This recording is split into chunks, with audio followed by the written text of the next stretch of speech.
7, they say sulfuric acid is a diprotic acid, right? Define the term acid according to the Arrhenius theory, or rather in terms of the Arrhenius theory, right? So remember, according to the Arrhenius theory, that an acid, right, is a substance that produces hydronium ions when it is dissolved in water. Okay, right, so that is the definition of an acid there. Okay, right. Or you can say that it produces hydronium ions in solution, whichever one would that would work, right?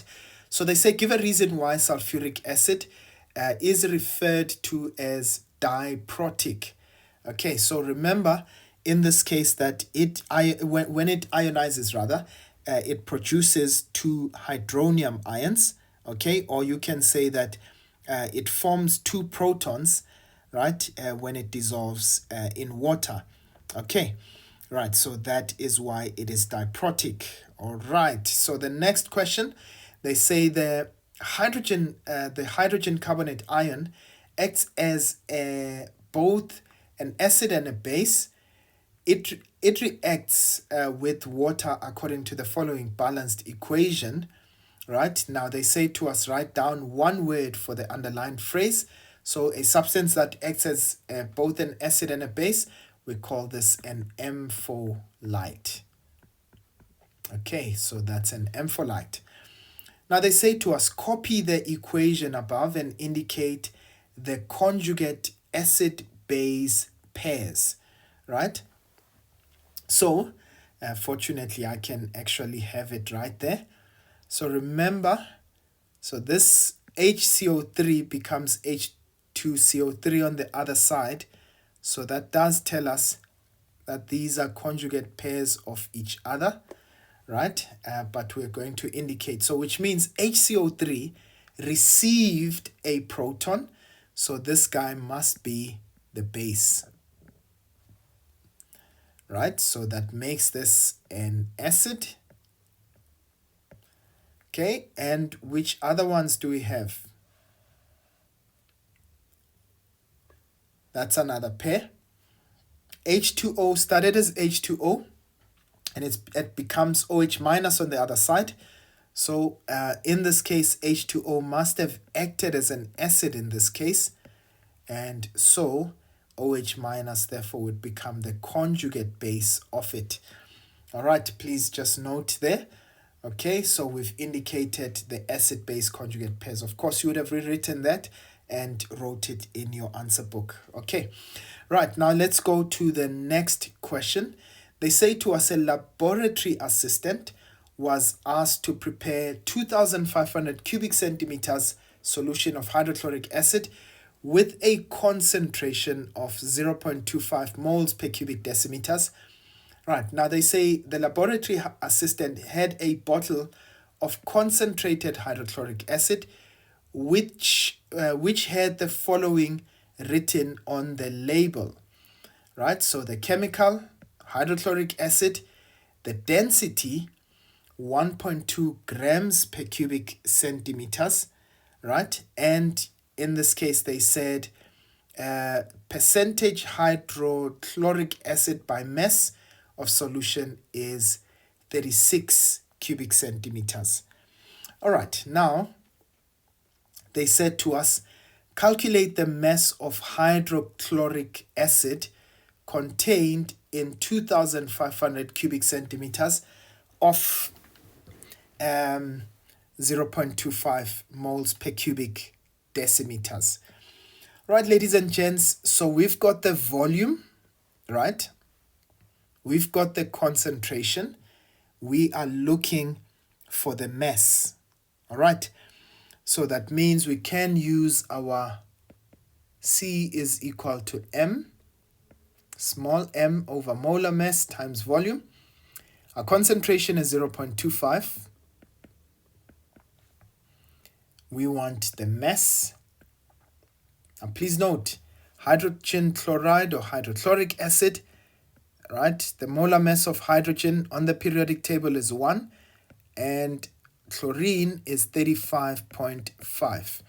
So that gives us 36.5 in terms of its molar mass, right? And the volume is given as 2,500. Remember, we need to divide by 1,000 to make that into cubic decimeters, right? So that will give us 2.5, okay?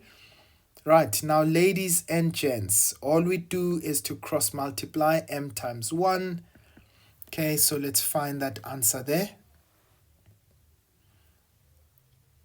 So that's 0.25 times 36.5 times 2.5. And I get a mass of 22.81 grams. Okay, please confirm if you get to the same value.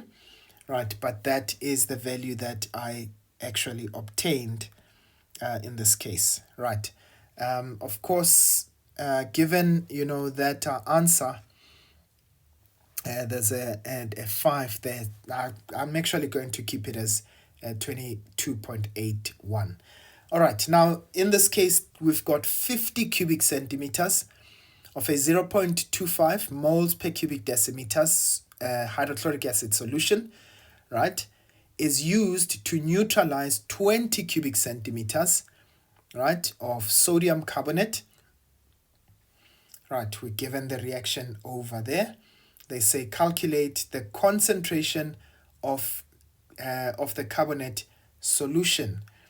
Right, so remember we are going to use in this case our formula C1V1 over C2, actually not C1 but rather CAVA over CB VB,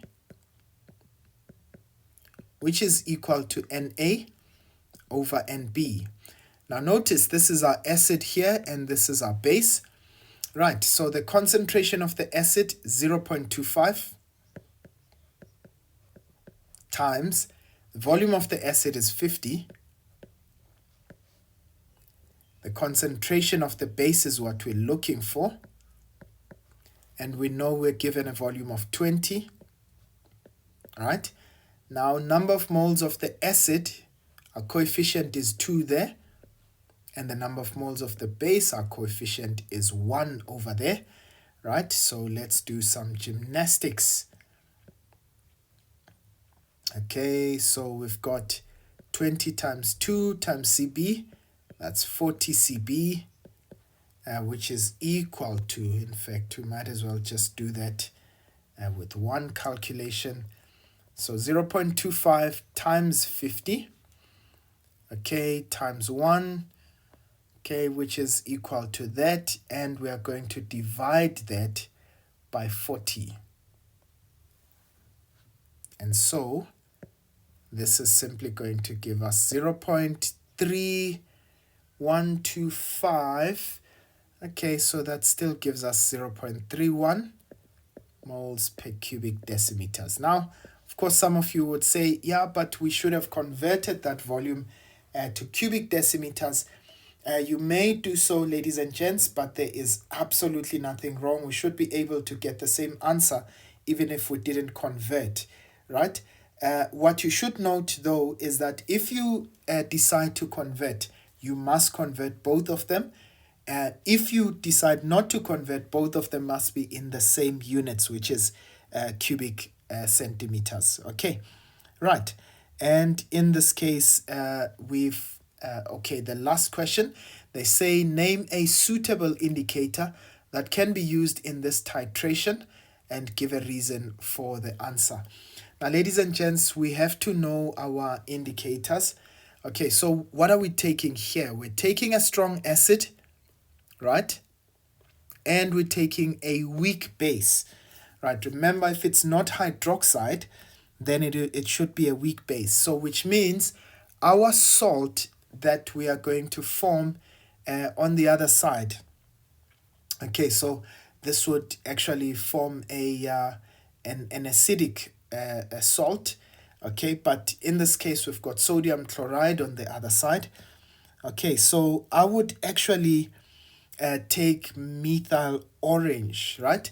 Now you'll notice when you take methyl orange that methyl orange actually usually you'd get the type of acid that it, or rather the type of indicator that it is, in this case, because we've got a strong acid and a weak base, we therefore would that would be suitable. Okay, so I'd say for 7.3.3, that would be methyl orange.